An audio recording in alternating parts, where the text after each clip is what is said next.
안녕하세요. 저는 40대 여성으로 새로운 삶을 살아가고 있습니다. 몇 년 전에 이곳에 사연을 제출했다면 지금처럼 밝은 인사말을 할 수 없을 것 같았을 겁니다. 몇 년 동안 제 삶이 변해왔거든요. 그 시기에 제 인생이 변했는데요. 자의반 타의반으로 말하자면요. 현재 행복을 누리며 즐기는 지금, 그때의 일을 떠올리곤 합니다. 이제 제가 행복해진 이야기를 전하려 합니다. 견디어 보니 구름 한 점 없는 밝은 날이 찾아올 수 있다는 것을 여러분께 전하고 싶습니다. 그러니 제게 어떤 일이 있었는지 이야기하도록 하겠습니다. 이제는 20살 어른이 되어 꿈도 많고 이루고 싶은 것도 많았는데요. 설레는 마음을 주체하지 못한 채 첫 연애를 하게 되었습니다. 사춘기 시절 이성에 대한 인식이 경험으로만 하다가 결국 연애를 체험하게 된 것이 너무 설레었습니다. 이 설렘 때문인지 아직은 어려서 사람을 제대로 볼 줄 몰랐던 저는 남자의 성품보다는 외모에 더 매료되었어요. 그래서 당시 가수로 데뷔 준비 중이던 남자친구와 교제하게 되었습니다. 가수로 데뷔를 꿈꾸게 할 만큼 잘생긴 남자친구를 만나 주변 사람들의 부러움을 사면서 첫 남자친구와 즐거운 연애를 즐기게 되었습니다. 어린 나이에 좋은 남자가 무엇인지 몰랐던 저는 그 달콤함에 푹 빠져버렸고, 그래서 어리석게도 실수를 하게 되었습니다. 너무 일찍인 나이에요. 임신하게 되었다는 사실을 알게 된 후에 나는 곧 남자친구에게 그 소식을 전했다. 그럼에도 불구하고 남자친구는 나를 다독일 줄 알았던 내 어른, 성인, 보다도 오히려 자신이 더 불안해하며 괴로워했다. 임신이라니, 나도 데뷔, CA 데이뷰를 할 나이인데 아기가 있으면 어떡해? 아, 정말 조심을 안 하고 무슨 짓을 했니? 마치 저지른 죄인인 것처럼 실마리 없이 말하는 그의 모습에 크게 실망하면서 결국 그러한 남자를 믿지 않고 아이를 혼자 낳기로 결심했다. 그래서 부모님께 도움을 청하기로 했다. 부모님께서는 그 결정에 대해 굉장히 실망스러워하셨고 아이 아빠의 존재에 관해 묻는 부모님의 질문에 나는 아무 대답도 할 수 없었다. 제 고집으로 인해 부모님께서 당황하셨을 때 소식이 끊긴 남자친구가 우리 집을 찾아왔습니다. 미안해요. 당시에는 경험이 부족해서 실수했어요. 제가 책임지고 우리 결혼하고 싶어요. 잘못한 점이 있다면 죄송합니다.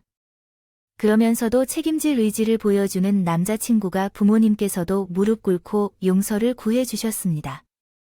제 마음도 편해졌어요.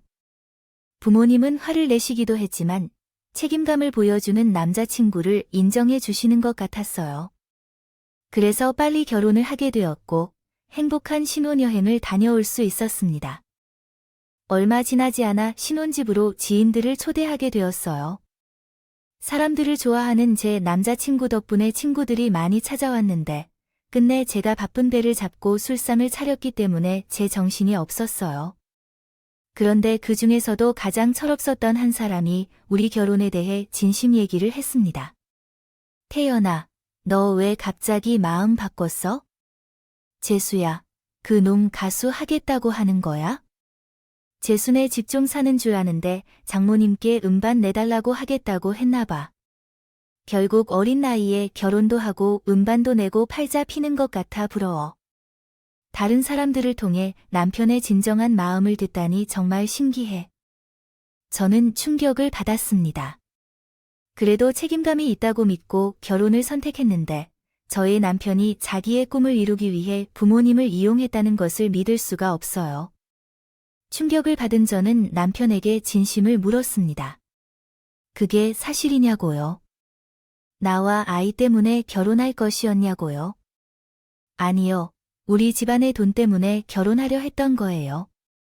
우리 부모님의 돈으로 앨범을 내겠다고 한 것도 우리 아버지한테 자식 핑계로 돈을 뜯으려고 그런 거예요. 아니요. 그게 무슨 소리예요? 친구라는 놈이 그러던데 가수가 되고 싶어서 나와 결혼한 거라고요. 근데도 변명할 거요. 아이는 진짜가 아니에요. 누군지 모르겠지만 그 사람이 장난을 치는 거예요. 제가 일찍 결혼해서 부러워서 그런 거예요. 그러니까, 그래. 그럼 진짜로 그렇지 않다면 우리 부모님께 손가락이라도 댈 거 아니야. 앨범 얘기를 꺼내만 봐, 아니야? 무슨 일인데 그렇게 말해? 아, 이제 가족들이 이상 도움을 받을 수도 있는 거지. 아, 그래. 사실 그런 생각을 했던 것도 맞다. 아, 근데 그것도 내가 전부 미연을 사랑해서 그런 거지. 아무리 가수가 하고 싶다고 해도 마음에 없는 여자랑 결혼할 수는 없어. 그때는 내가 돈도 없고 직업도 없는데 아이를 키우려고 하니까 자신이 없어서 힘들었던 거야. 그런데 미연이 너희 집안에 여유가 있는 것 같아서 도움을 받을 수 있을 것 같아서 그랬던 거야. 돈만 있으면 나도 내 자식을 책임질 테니까 왜 못하겠어? 나는 내가 사랑하고 결혼한 걸로 알아. 미연아, 제발 믿어줘. 만약 집에 돈이 없었으면 날 버릴 거라는 말이었던 건가? 결국 돈 때문이 맞았다고 말한 남편의 말에 충격을 받았다. 하지만 이미 결혼식까지 올리고 임신까지 한 상태에서 결혼을 취소하기엔 이미 늦었고 자신도 없었어. 남편도 처가의 도움을 받아 열심히 가장의 역할을 하겠다고 약속했으니 나로서는 그 말을 믿어야 했다. 그래도 다행히 남편은 자신의 말에 책임질 것처럼 출산까지 잘 돌봐줬다. 내 곁을 떠날 생각도 없고 예비 아빠 역할을 잘 수행했어. 우리 아빠는 그 모습을 보고 더 믿음이 생기셨는지 도움을 바라는 남편의 손을 받아들여 주셨다. 아이가 태어난 후로 남편은 우리 아버지의 도움으로 앨범 준비를 시작하게 되었습니다. 내가 돈이 없어서 그동안 시작하지 못했던 것뿐이지 하기만 하면 정말 잘할 수 있다고 실력이 있어. 정말 제대로 성공해 볼 테니까 나만 믿어 알겠지. 하지만 남편의 자신처럼 호기롭게 시작한 앨범 작업은 결국 처참하게 망하고 말았습니다. 앨범 한 장 만든다고 우리 집에 어마어마한 돈을 쓰고는 몇 장 팔아보기는커녕 제자리만 쌓이고 망해버렸어요. 앨범만 내면 대스타가 되겠다고 그러더니 역시나 쉬운 일이 아니었습니다. 하지만 남편은 쉽게 미련을 버리지 못했어요. 자기는 든든한 소속사가 없어서 홍보를 못해서 망한 거라며 매일 눈물을 훔치며 속상해했다. 그런 남편을 보면서 저는 불쌍하다는 감정에 결국 부모님께 한 번 더 도와달라고 부탁드릴 수밖에 없었다. 그런 남편에게 마지막 기회를 놓치지 않기 위해 갓난 아이를 안고 남편 뒤를 쫓아다니며 도와주었다. 하지만 두 번째 앨범도 결국 처참한 실패로 돌아갔다. 한 번은 운이 나빴다고 쳐도 두 번째는 결국 실력 문제였겠지요. 아무리 노력해도 두 번이나 실패한 상황이라면 더 이상의 희망은 없으니 앞으로는 음악을 취미로 즐기고 취직이라도 하자. 무슨 일을 하든 뭐라고 할 말이 없으니까 돈을 버는 방법을 찾아 부모님에게서 생활비를 받지 않고 지내보자. 음악은 평생을 살아가는 동안 꿈으로 남을 것입니다. 그러나 쉽게 포기할 수 있는 꿈인가요? 저는 굶어 죽더라도 음악을 그만두지 않을 것입니다. 제 깊은 당부로 인해 남편 역시 음악을 철저히 포기하지 않았습니다. 남편은 가정을 소홀히 하면서 어린아이라는 책임까지 맡으며 끈질기게 음악에 열중했습니다. 남편은 돈을 가정에 기여하지 않아서 제가 돈을 벌어야 했지만 어린 자식을 돌보는 일로 인해 쉽지 않았습니다. 어려움 속에서도 친구들에게 부탁하여 가끔씩 아르바이트를 하고 생활비를 어렵게 모았지만 가끔은 부모님에게 도움을 받아야 했습니다. 부모님은 저를 걱정해서 많이 도와주셨지만 매번 부탁하는 것이 부끄럽고 창피했습니다. 그런데 이번에는 남편이 갑자기 음식 사업을 하겠다고 합니다. 자기가 아는 사람도 많고 사람들과 어울리기 좋아하니까 그런 장점을 살려 음식점이 잘 될 거라고 말해요. 음악을 하다가 갑자기 돈을 벌 생각을 한 것 같아요. 그래서 음식 사업은 돈이 얼마나 필요한지 생각하고는 겁이 나더라고요. 음식 사업을 하든 음악을 하든 우리 부모님께 돈 벌 생각을 하지 않겠다고 약속하지 않았나요? 이젠 더 부끄러워서 부모님께 전화도 못 꺼내요. 제가 전화하면 돈이 필요하냐고 묻는데 얼마나 죄송하고 부끄러운지 알아요. 지금은 결코 말하지 않겠다고. 내가 무슨 일이든지 할 수 있도록 창조가 없다는 것을 안다. 처음부터 나는 그쪽 생각도 하지 않았어. 나도 너희 집에 더 이상 방해가 되지 않게 가고 싶다. 이젠 우리 부모님께서 도와주시기로 하셨어. 아들이 노력한다는데 어떻게든 도와주겠다고 하시더라. 도와주는데 아랑곳 없이 잔소리하는 장인어른과는 다르다. 아무튼 내가 할 테니 너는 그것을 이해하고 있을 것이다.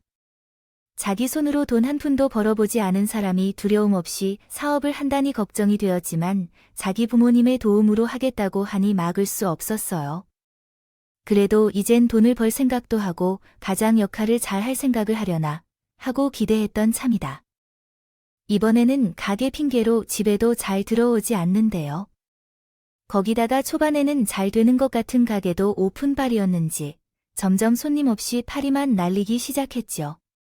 결국 가게는 적자에 빠져서 남편은 고용했던 직원들을 하나 둘 물어뜯었고 어쩔 수 없이 제가 아이를 업고 나와서 남편이 가게 일을 돕게 되었습니다. 그런데도 별로 걱정하는 모습이 없어 보이던 남편은 결국 폐업을 결정했어요. 이 일에 스트레스를 받는 건 저 혼자였습니다. 거봐, 자신만만하더니 이게 뭐야? 이제 나한텐 실행 눈치까지 볼 줄 아는데 대체 얼마나 더 해야 그만할래? 그러지 말고 이제는 그냥 성실하게 직장 다니세요.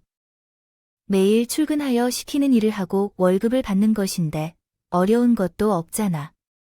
직원들이 보이게도 낙하산인 것을 알고도 염치불구하고 아빠에게 부탁한 것인데 장인어른의 입장도 생각하지 않고 자기 마음대로 사고를 쳐서 한심스러웠습니다. 아빠 앞에서 면목이 없던 저는 앞으로 친정에 부탁을 드릴 수도 없었어요. 언제쯤 정신을 차리려는 건지 이렇게 생각 없이 살아가는 남편을 기다리다가는 제대로 아이를 키우고 살기 어렵다 싶었던 저는 결국 제가 카페를 차려 돈을 벌기로 결심했습니다. 이제 막 중학생이 되는 딸이었지만 아직 부모의 손이 많이 필요했으니 아이를 돌보며 일을 하려면 결국 자영업밖에 없다 싶었거든요. 하지만 아무래도 카페 일만으로는 돈이 되지 않더라고요. 그래서 저는 낮에는 가게 일을 하고 밤에는 디저트를 배우며 카페에서 빵과 케이크도 팔게 되었습니다.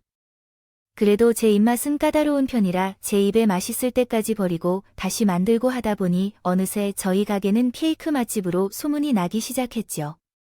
밤새 만들어서 몇 시간 만에 동인해보니 오전에 가게를 닫는 일도 많아졌습니다.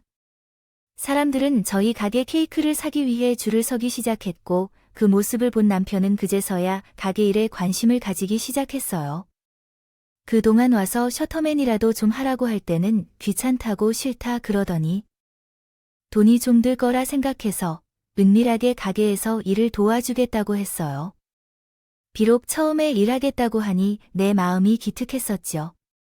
그래서 남편에게 일을 시켜 월급도 챙겨주었습니다. 어차피 저 혼자서는 처리할 수 없는 일이었어서 직원을 고용하려고 했는데 남편이 더 편하게 해줄 것이라 생각했거든요. 그런데 이상하게도 남편이 받은 월급을 어디에 사용하는지 말을 안 하더라고요. 집안 생활비는 전적으로 제가 부담하고 있었고요. 결국 남편이 돈으로 다시 음악에 투자하기로 했다는 사실을 알게 되었습니다. 가게에서 낮에 일하고 저녁에는 음악을 하기 시작했거든요. 처음에는 후회할까 싶었지만 이젠 다시 새로운 일에 관심을 가지는 것 같습니다. 쉬어서 못마땅했지만 그래도 그 핑계로 매일 가게에서 일이라도 하는 것이 다행이었다 생각했습니다. 그러던 중에 딸아이가 20살이 되어 이제 막 성인이 됐을 때였습니다. 그쯤부터 남편이 나에게 대하는 태도가 달라지기 시작했어요. 웬만한 일에서도 나의 신경을 거슬리는 행동을 하지 않았어요. 바빠서 알아서 밥도 차려 먹고 다 먹은 그릇을 바로바로 설거지도 하고 집안 청소도 하면서 가게에서의 일도 제대로 도와줬기 때문에요. 거기다 제가 하는 말에는 항상 청개구리처럼 행동하던 남편이 내 말이라면 순순히 따르기 시작했어요. 음악하러 뛰어다니는 건 여전하지만 뭐 이거 해라 저거 해라 하는 말에는 투덜거리지 않고 실실 웃으며 시키는 대로 행하는 남편을 보고 다른 사람들은 저게 당연한 게 아니냐 는 반응을 했습니다. 그러나 여태까지 사소하고 기본적인 것들을 혼자 다 해온 저에게는 이러한 변화조차 굉장한 변화로 느껴졌어요. 이제야 남편이 자신의 몫을 한다고 생각되었죠. 딸아이도 이제 20살이 돼서 제가 이전보다 신경을 덜 써도 된다고 생각했는데 남편까지 자기 할 일을 하고 있어 모든 육아가 마무리된 것 같았어요. 그렇게 이제서야 정신 차린 남편으로서 제 삶에도 여유가 찾아왔다고 느꼈습니다. 그래서 간만에 여유를 즐기며 가게에 나가 일을 하고 있습니다. 도중에 남편이 저에게 다정한 말을 건넸어요. 지금까지 자기 뒷바라지하고 애 키우느라 고생했다. 처음에는 잘못 들은 이야기인 줄 알았었지만 계속해서 수고했다며 이야기하는 남편의 분위기가 진지해졌고 나에게 할 얘기가 있다며 대화하고자 했습니다. 가게를 정리한 뒤 남편과 대화를 나누게 되었는데 저도 조금 어색해하면서 낯선 진지한 모습에 남편 앞에서 말이 끊기더라고요. 그래서 할 말이 있다면 빨리 말해주세요. 라며 재촉했더니 남편은 황당한 소리를 하기 시작했습니다. 이러면서 또 뭘 하려는 거죠? 내가 분명히 말했어. 음악이든 사업이든 당신이 돈을 내서 알아서 해라고. 해결하려고 하는 게 아니야. 자리에 앉자마자 당신한테 그런 말 듣게 되니까 내가 얼마나 남편 노릇이나 아빠 노릇을 못했는지 다시 한번 절실히 느끼네. 당신 정말 수고했어. 당신 왜 그러는 거야? 아까부터 계속해서 실에 없는 소리만 하고 있고 얼마 전부터는 사람 구실도 하고 있어. 왜? 당신 어디 아픈 곳이라도 있니? 그런 게 아니야. 정말 내가 많이 느낀 점이 많아서 그런 거야. 희수 고등학교를 졸업하고 우리가 찍은 우리 사진을 보는데 당신이 많이 늙어 보이는 것 같았어. 물론 당신은 아직 젊은 나이이고 당신의 나이에 비해 사람들과 비교해도 예쁘다고 하지만 내가 먼저 생각나는 건 당신 얼굴이 20살일 때라서 나 아니었어도 지금도 그 얼굴 유지하고 행복하게 살았을 텐데 이런 생각이 드네. 아무도 아내 및 분위기만 해서 남편 사랑 말고 돌보는 일만 하고 힘들게 살고 그게 너무 미안해. 그래서 이제부터 당신을 행복하게 해주고 싶어서 무엇을 해볼까 했는데 내가 할 줄 아는 게 뭘 알겠어요. 그리고 그런 일을 해서 당신이 얼마나 행복해질까요? 그래서 둘 다가 없어지는 것이 더 낫다는 생각을 해왔어요. 당신도 나 없이 더 여유로울 수 있고 나는 비교도 되지 않는 남자를 만날 수 있을 것 같아요. 게다가 이제 희수도 다 컸으니 우리 이 정도에서 결혼 생활을 정리하는 게 어떨까 생각했어요. 요즘에는 조론이라는 단어도 있다고 하더라고요. 당신, 그동안 수고 많았어요. 이제 내 곁에서 더 이상 힘들어하지 않고 우리 결혼해서 긍정적으로 헤어지자. 자기 당신에게는 감동스러운 말 같지만 제 입장에서는 남편이 또 무슨 수작을 부리려는 건가 싶었어요. 그래서 헛소리하지 말라고 했죠. 제가 한두 번 속아서 무슨 수작을 부리려는 건지 모르겠지만 쓸데없는 소리 하지 말고 자기가 하고 싶은 것 하면서 가족들과 더 함께해요. 피가 할 생각이긴 하지만 이 며칠 안정을 찾은 것 같다가도 또 깨달았는데 꿍꿍이가 있어서 그랬구나. 피곤해서 죽겠는데 사람 붙잡고 뭘 하는 짓인지야. 어서 일어나서 집에 가야겠어. 그런데 무슨 꿍꿍이 있었던 거지? 이후에도 남편은 여러 번이나 제 곁을 떠나 주겠다는 말을 했습니다. 그때는 조롱하는 소리 듣지 않고 이혼해서 행복하게 살았다고 했죠. 그러나 아무리 생각해봐도 이상하단 말이야. 저와 이혼하면 좋을 게 하나도 없는 사람이 먼저 이혼을 요구하는 게 이상하다고 생각했어요. 운 좋게 로또라도 당첨된 게 아니라면 나에게 이혼을 요구하는 게 이해가 가지 않았죠. 그래서 남편이 어떤 음흉한 계획을 가지고 있는지 알아내기로 했어요. 만약 정말로 로또라도 당첨돼서 저와 헤어지려는 거라면요. 그 돈이라도 정당하게 나눠 받아야 했으니까요. 그런데 돈이었다면 더 나았을 뻔했습니다. 이혼하려는 문제가 여자 문제라는 걸 알게 됐거든요. 남편이 저와 결혼 생활을 하는 동안 남편 노릇도 아빠 노릇도 못해도 한눈 팔지 않는 걸 보며 그거 하나면 된 거라고 생각했습니다. 내가 선택한 사람이고 사람 성향 자체가 자유로운 사람이라 생각을 하고 있었어요. 유명 배우나 예술가들의 이야기를 들어보면 옆에 있는 배우자가 전폭적으로 지원을 해준다고 하니 뭐 말로는 남편에게 뭐라고 하면서도 속으로는 능력이 부족한 저를 탈렸거든요. 그러나 그래도 꿈을 쫓고 있는 사람이기 때문에 여자 문제는 없으니 지금까지 곁에 데리고 있었던 것인데 외도를 하는 것으로 말하니 저도 더는 참을 수가 없었더라고요. 더 화가 났던 것은 여자와의 관계를 드러낸 남편이 숨기려 하지 않고 더 용기 있게 이혼을 요구했다는 것이었습니다. 거짓말하지 않아도 되어서 내 마음이 조금은 편안해졌네. 그래, 당신이 아는 그대로야.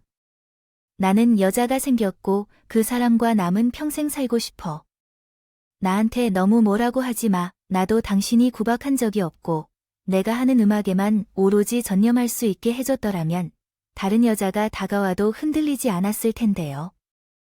내가 지금 원하는 이유는 결혼 문제 때문뿐만이 아니라 내 꿈을 위해서도 있어. 내가 더 나이를 먹기 전에 후회 없는 도전을 해보고 싶어. 앨범을 내고 싶은데 그러나 당신은 나가 음악에 전념하는 것보다는 가정에 더 신경 쓰기를 원하잖아. 우리는 거기서부터 맞지 않는 것 같아. 지금 만나는 여자는 나에게 모든 것을 맞춰줄 수 있다고 했어. 앨범이나 음악을 하고 싶은 대로 하라고 약속한 사람이 어디 있어. 결국 결혼해서 살면서 가정에 더 충실해지길 원해. 우리 집 앨범은 도움을 주지 않았어. 그 큰 돈을 2번이나 도와줬는데 그게 다야.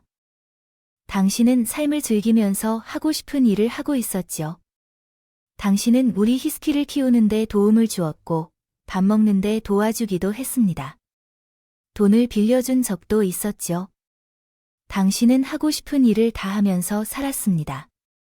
그리고 그 여자는 누가 재벌가이거나 사업가인지 중요하지 않아요. 당신이 음악을 하고 앨범을 내는데 필요한 비용이 어느 정도인지 걱정하지 않아도 돼요.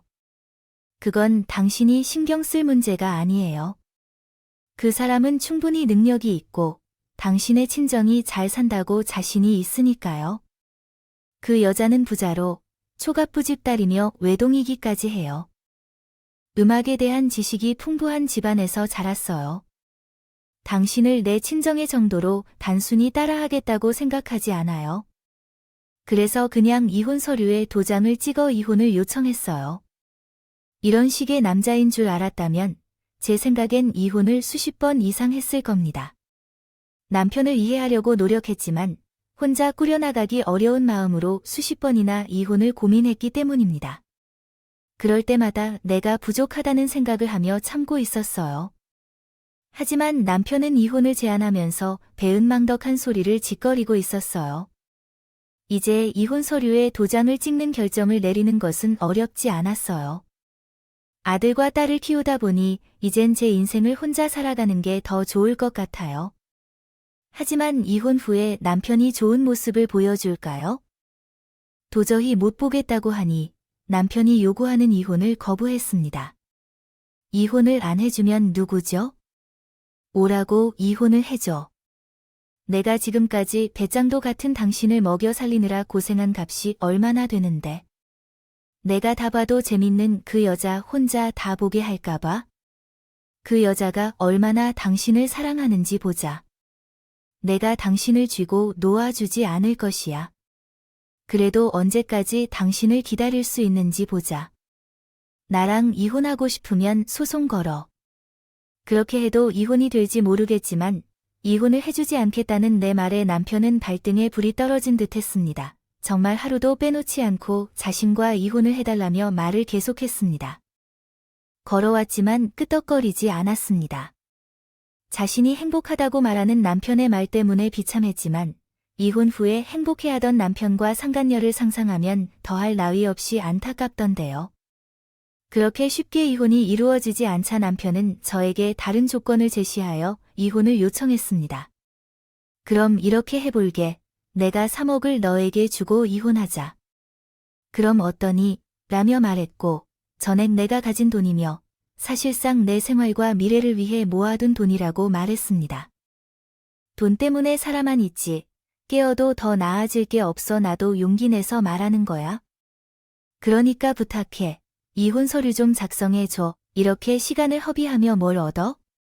항상 나한테 돈을 받아간다 해놓고 개인적인 이유로 3억을 마련했다니 화가 났어. 도대체 어디서 어떻게 3억을 모은 건지 감이 안 왔어. 너는 내게 받은 돈을 아껴서 모은 돈이라고 주장하지만 그 돈으로 희수에게 선물하는 것도 가족들과 식사 제대로 사주는 것도 없으면 그럴 필요가 있을까 생각했어. 괜히 이혼 말하기가 싫어졌어. 결국 3억이 아니라 10억을 들고 같이 갈게. 와도 이혼을 위해 이혼 등록증에 도장을 찍어주지 않겠다고 했었지요. 하지만 결국에는 제가 한 말과 다르게 3억 원을 받고 이혼 서류에 서명해줬습니다. 딸은 이 사실을 알게 되자 저를 설득해서 돈을 받고 찍어줄 것인데 이것은 딸에게는 부부 사이의 문제를 알려주고 싶지 않았기 때문이었습니다. 저는 딸이 부모 사이의 문제를 알면서 상처를 받지 않게 걱정했었지요. 하지만 남편이 갑자기 이혼을 요구했기 때문에 결국 딸이 모든 것을 알게 되었습니다. 제 기대와는 달리 딸은 차분한 목소리로 화를 내지 않았습니다. 엄마, 남편과 이혼하도록 설득했어요. 왜 이혼하지 않는지 너의 마음을 알고 있어? 그러니까 이혼하지 말아줘. 아빠 위해서가 아니라 엄마를 위해서야. 엄마는 아직 젊어서 새로운 삶을 시작하는 것이 전혀 어렵지 않아. 솔직히 말하면 아빠가 우리 곁에 있으면 오히려 민폐가 된다. 나도 아빠를 평생 미워하게 될 거야. 또한 엄마도 평생 아빠를 미워하게 될 거야. 대신에 우리가 잘 사는 모습으로 복수할 수 있도록 엄마와 함께 행복하게 살자. 특히 엄마가 행복하게 살면 그것 자체가 복수가 되는 거야. 더욱이 이에 추가로 30억 원의 돈을 준다고 해. 그 돈으로 엄마가 원하는 것을 다 사거라고. 한 번에 3억 원짜리 물건을 샀거나 아빠가 눈앞에서 불태우라던가 아빠가 어떤 삶을 살든 상관하지 말고 잃어버리는 엄마의 인생을 살도록 하는 거야. 그러니까 엄마의 인생을 빨리 찾기 위해 이혼하라고 하는 거야. 내가 나에게 미안했던 거야. 못난 모습을 보였다고 생각하는 게 맞아서 하는 말이야. 최대한 좋은 모습만 보여주고 싶어서 혼자서 노력한 것뿐인데 결국에는 엄마와 아빠가 이런 모습을 보이게 돼서 너희를 사모하게 되었어. 얼굴을 무색하게 만들었으면서도 그래도 고말하게 내 인생을 살도록 하는 딸의 마음이 맞아. 그래서 내 말을 따르기로 했어. 다른 것보다 딸에게 당당한 엄마가 되고 싶어서 딸이 말한 대로 제 삶을 되찾아 당당하고 멋진 엄마가 되고 싶었어요. 남편에게는 이혼 서류에 도장을 찍어줄 것이며 앞서 말한 3억 원을 주고 재산 분할은 꿈도 꾸지 말아야 한다는 조건을 내걸었어요. 그놈의 이혼해줄게 라며 말했지만 조건이 있었어요. 당신이 말한 3억 원 위로금을 그대로 주고 우리 집 재산에서는 조금이라도 가져갈 생각이 있지만 솔직히 당신이 우리 살림에 보태준 것이 무엇인지 잘 모르겠어요. 당신이 앞으로 들어간 돈만 따져도 3억이 아니라 10억 이상 받아내야 한다고 생각해. 그러니까 우리 현재 가진 재산은 나눠야 한다. 꿈도 꾸지 마. 이 돈들로 내 잃어버린 인생도 되찾아야 하겠고 우리 희수와 하고 싶은 것도 다 이뤄줄 테니까. 그래. 당신이 하고 싶은 대로 다 해. 난 상관없으니까. 당신 말대로 내가 우리 집에 기여한 게 뭐가 있겠어 나야. 당신이 이혼해주겠다고 한다면 감지덕지 가져가. 다 가져가. 그리고 나 이제 갑부집 딸의 사위가 될 사람인데 이런 것들이 필요할까? 당신이 그런 말을 하니까 내가 하는 말인데 혹시 어려워진다면 불편해하지 말고 찾아와. 사람이 돼서 받은 게 있으면 입을 닦아서 되겠어. 은혜는 갚아야지. 내가. 다른 사람이 몰라도 당신과 희수 사이에 문제가 있다면 내가 발벗고 도와줄 테니까 기다려봐. 이혼 서류를 가져올 테니까. 군말이 아니라 이혼 서류만 가져오면 될걸. 남편은 굳이 제 앞에서 돈이 많은 여자와 결혼할 거라며 비웃었습니다. 기분이 좋지는 않았지만 긍정적으로 생각하기로 했어요. 그런 인간 같지도 않은 놈이 다른 여자에게 폭탄을 던져서 더 좋게 된 것 같아서 다행하다고 생각하고 있는 거죠. 그 후 저와 남편은 합의 이혼을 통해 절차를 밟아왔습니다. 마침내 양쪽 합의가 인정되어 이혼을 결정하게 됐어요. 합의 이혼 이후에는 묘한 기분이 들었습니다. 남편과 보낸 결혼 생활에 대한 미련보다는 이전의 시간들이 시간 낭비처럼 느껴져서 기분이 이상했단 거죠.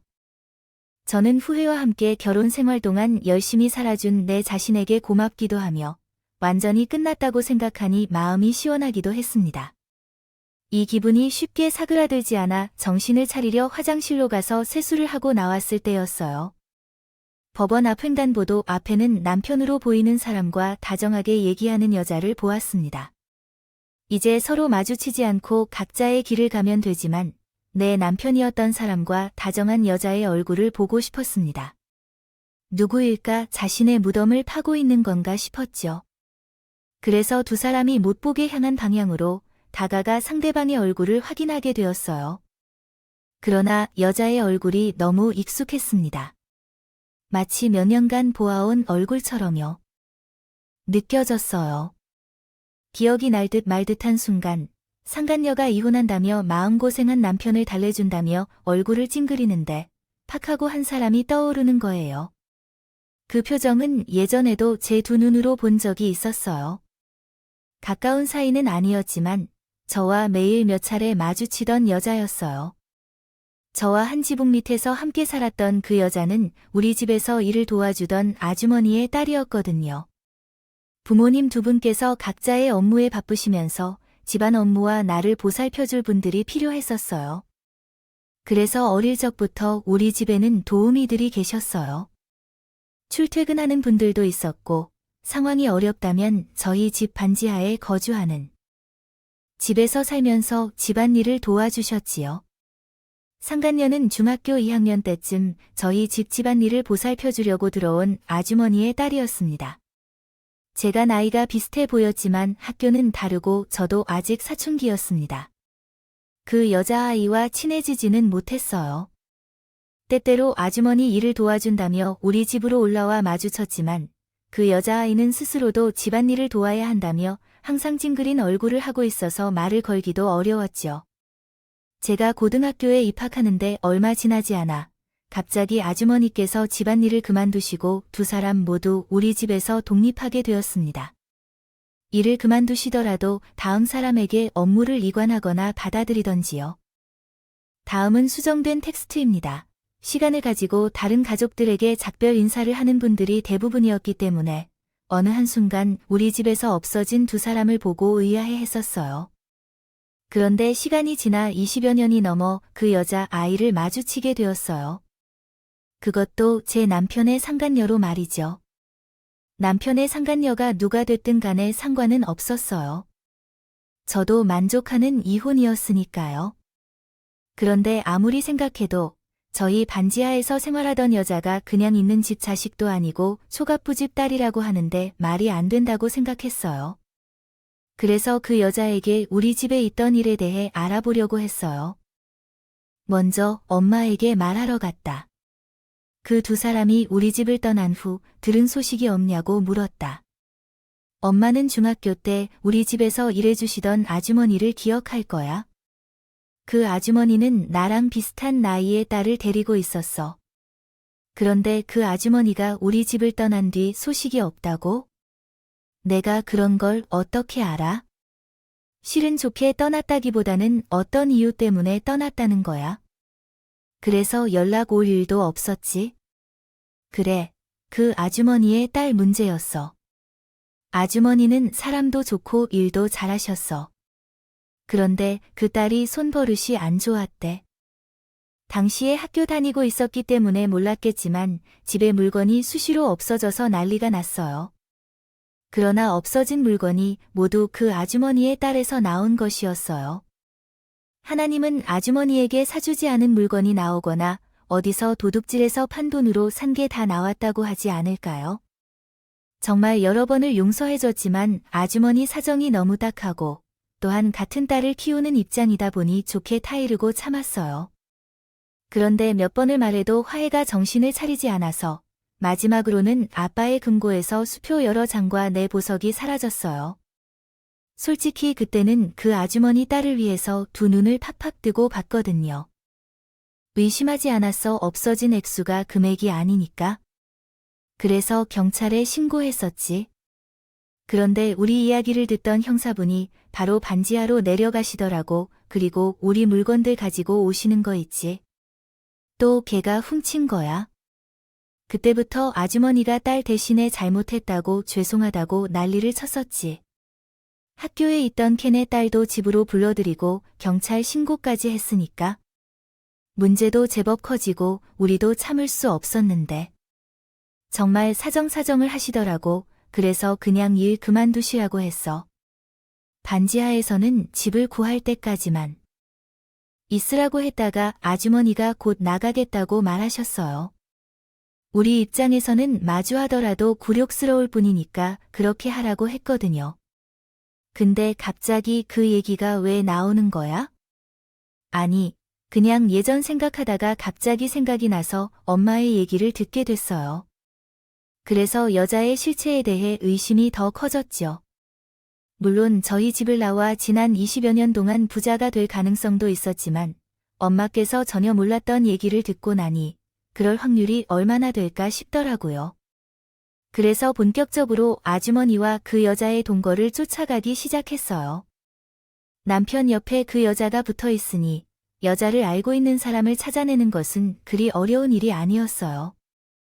그리고 오랫동안 알 수 없는 채로 마침내 여자의 정체를 알게 된 후 남편이 피해를 입었다는 사실을 확인할 수 있었어요. 예상했던 대로 여자는 초갑부 집딸이 아니었고 많은 사기꾼이었습니다. 아주머니가 우리 집을 떠난 이후에도 딸 때문에 많은 문제를 겪었던 것 같아요. 우리 집에서 고쳐지지 않은 나쁜 습관으로 인해 교도소를 방문하게 되었고 그 안에서 반성하는 대신 다른 범죄를 배웠다고 합니다. 출소 후 이전에는 도둑질만 했던 여자가 금액이 큰 사기범죄를 저질렀다는 소문을 듣게 되었고 최근에는 범행 방법을 배우고 꽃뱀짓을 했다고 합니다. 그녀의 다른 사기범죄에 비해 어떤 죄를 저질러도 구별하기가 모호한데요. 처벌을 받기 어려워 수법을 바꾼 것 같다고 했죠. 그렇다고 해도 쥐뿔도 없는 남편에게 왜 꽃뱀이 접근했을까 궁금해지기 시작했어요. 아무리 생각을 해봐도 제가 가진 재산을 남편의 것으로 오해한 것이라고 밖에 생각이 들지 않았어요. 그런데 제가 예상했던 대로였다는 게 딱 맞는 것 같습니다. 이혼 도장이 마르기도 전에 남편이 저를 찾아왔어요. 저를 찾아오는 모습을 보니 상간녀와의 사이가 틀어진 듯 보였어요. 여보, 잘 있었어. 덕분에 당신 말대로 당신이 내 인생에서 사라지니까 많이 편해지네. 진작에 당신 말을 듣고 이혼할 걸 그랬어. 당신도 잘 지내고 있지요? 돈까지 쥐어주면서 되찾은 자유의 삶이죠. 행복해야 해. 맞아요. 어떤 이유로 여기까지 왔는지 궁금해. 케이크를 살 생각은 아니었겠죠. 그래서 그게 나에게는 미련이 남은 것 같아요. 이 세상에 당신만큼 멋진 여자는 찾아봐도 없다는 걸 알게 됐어요. 내가 내 곁을 떠나고 나서야 알게 됐어요. 그리고 내가 너를 상처 주었던 것을 얼마나 많이 깨달았는지. 이제서야 알게 되었어요. 나는 너무 이기적이었던 것 같아요. 그 여자와의 관계를 마무리했어요. 너와 함께하지 않으면 안 될 것 같아요. 염치 없이도 우리 다시 함께하자. 이번 결혼 생활은 반대로 할 거예요. 당신은 반드시 쉬어야 해요. 놀고 싶으면 놀고, 하고 싶은 게 있다면 다 하면서 가게나 집안일이든 모두 내가 맡아서 할 테니까 나한테 받은 사랑을 되갚아야 한다고 생각해. 그러니까 나에게 기회를 주세요. 내가 정말 잘 할 거니까. 속이 보여도 너무 보인다 싶었습니다. 남편이 여자에게 버림을 받았든, 여자가 개털인 남편을 버렸든, 두 사람 다 기존에 생각하던 상대방이 없다는 걸 알아. 헤어진 것 같은데, 이제 와서 제게 미련이 남은 것처럼, 진정한 사랑인 것처럼 말을 하는 남편이 우습더라고요. 또 굉장히 속물처럼 보였습니다. 그러니까, 나도 모르게 소리를 지르고 있었지만 남편의 머리를 쟁반으로 때리고 싶었어요. 하지만 이런 일들로 속상해하지 않고 조금은 가볍게 여기고 싶었어요. 바로 내 덕분에 진정 많이 힘들었어. 그러나 이미 지나간 청춘을 되돌릴 수는 없는데 내가 갚아야 할 채무가 아무리 생각해봐도 다 갚기 어려울 것이야. 그래도 내가 준 3억은 어떤 의미인지 알아. 그 정도면 충분해. 다른 경우라면 나는 나 혼자서도 번창하는 가게를 운영할 수 있었을 거야. 아마도 회사원 생활을 한 후 결혼해서 가정주부로 살았을 거야. 하지만 난 지금 정말 만족스러워. 가게를 운영하는 것도 즐겁고 희수와 편안하게 놀러 다니는 것도 행복해. 그러니까 말했던 바와 같이 내가 없어서 정말 편안하고 좋아. 우린 애쓸 필요 없어. 우리는 서로 힘들어지려고 하지 말자. 그리고 그 여자 지금 가서 붙잡자. 당신이 꿈을 잃게 할 사람이라고 하면서도 난 당신의 뒷바라지에 지쳤어. 능력도 없는데 가수가 되겠다고 설치는 모습을 보기 싫고 이제 와서 당신과 합치면 당신이 준 3억을 다시 나눠야 한다는 것도 싫어. 지금 잠깐 생각해 본 결과 싫은 것 투성이인데 왜 당신과 다시 합치려고 해야 하는지 이해가 안 돼. 당신은 이해해주는 사람이 만나야 해. 남편은 바람을 피웠는데도 당당히 이혼을 요구한 사람을 받아들이려 했는데 매우 당황해 보였어요. 아마 자신의 입장이 유일한 살 길이라고 생각해서 찾아온 것 같았는데 제가 공감해주지 않고 밀어냈기 때문에 당황한 것 같아. 여보, 내가 잘못했다고. 아, 그리고 이하 이어짐. 내가 그녀의 음악 때문에 잠깐 정신이 팔린 것 같아. 당신과 함께 살면서 다른 문제들은 모르겠지만 여자 문제로 속 썩인 것은 이번이 처음이라는 걸 당신도 알고 계시잖아. 이번만 용서해 주시고 날 받아주신다면 여자 문제는 당연히 앞으로 없을 거라고 생각해. 그리고 음악은 내 목숨보다 중요한 것이 아니야. 그만둘 테니까. 3억 원은 과거에 제가 당신으로 인해 고생한 것에 대한 위로금이라고 생각해도 괜찮을 것 같지 않나요? 이 정도면 당신의 마음에 들 정도로 정신을 차린 것 같지 않습니까? 그럼 정신 차리는 게 뭔지 아시겠어요? 당신이 개털이라는 걸 알았으니까 그 여자가 떠난 거거나 혹시 당신이 그 여자가 꽃뱀이라는 걸 알았다면 헤어졌을 테지만 그럼에도 불구하고 내 소중함을 알아주어서 고마워. 김태연아, 너 지금 왜 내게 붙어 살려고 이러는 거야? 내가 알 수 있을 것 같아. 여보, 당신이 그걸 어떻게 알았어? 설마 내가 바람을 피웠을 때부터 알고서도 모른 척했던 거야? 모른 척하긴 뭘 모른 척해. 이윤 도장 찍고 나서야 알았어. 그때 너희 둘이 껴안고 있을 때 어떤 여자가 자기 무덤을 파는 줄 알았어서 얼굴 좀 보러 왔어. 근데 내가 알던 얼굴이어서 조금은 알아보았어. 내 생각에는 도저히 갑부 집 딸은 아니라고 생각했는데. 그런데 좀 찾자마자 금방 나오더라. 어떤 짓을 하고 다니는 연인인지 그 이야기를 듣고 당신이 모양 요꼴이 될 거라는 건 예상했어. 근데 내 생각보다 당신이 더 일찍 찾아왔네. 그래서 한번 듣고 있어 봤어. 재밌을 것 같아서 나는 당신과 헤어지고 너무 좋아.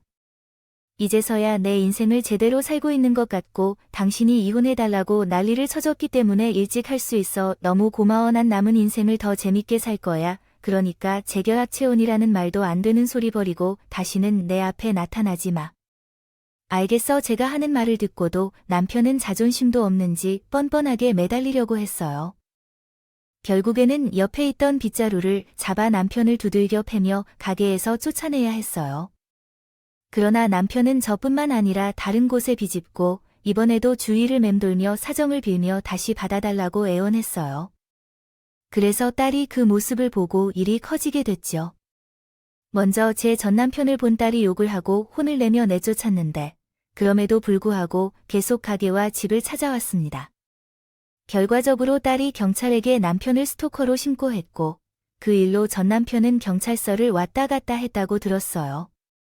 그래도 포기하지 않고 돈 때문인지 아니면 제에 대한 집착 때문인지 알 수가 없었습니다. 하지만 결국 그 일도 그만두어야 했어요. 전 남편은 없었어요.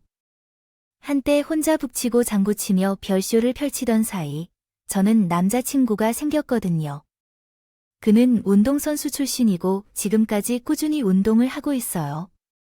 덩치가 큰 그 남자친구를 본 전 남편은 가게로 찾아와 놓고도 말을 꺼내지 못하셨죠. 그리고 그 후, 때때로 제 마음을 되돌아보려 했지만 남자친구 때문인지 위압감을 느꼈는지 번번이 실패를 하다 결국 저를 떠나버렸습니다. 제 자리에 어울리지 않는다는 것을 깨달은 거겠죠. 그래도 전 남편과 이혼한 이후 계속해서 행복한 생활을 하고 있어요. 쫓아다녔던 것은 귀찮았지만 말이죠.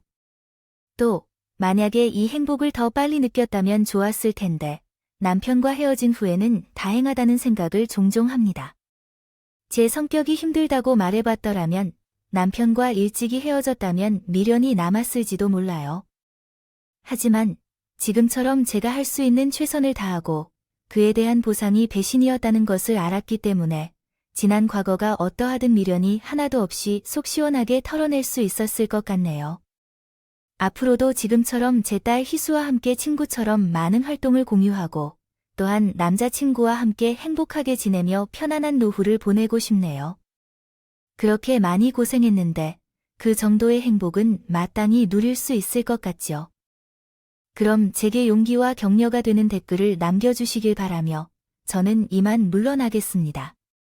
읽어주셔서 감사하고 행복하게 지내세요.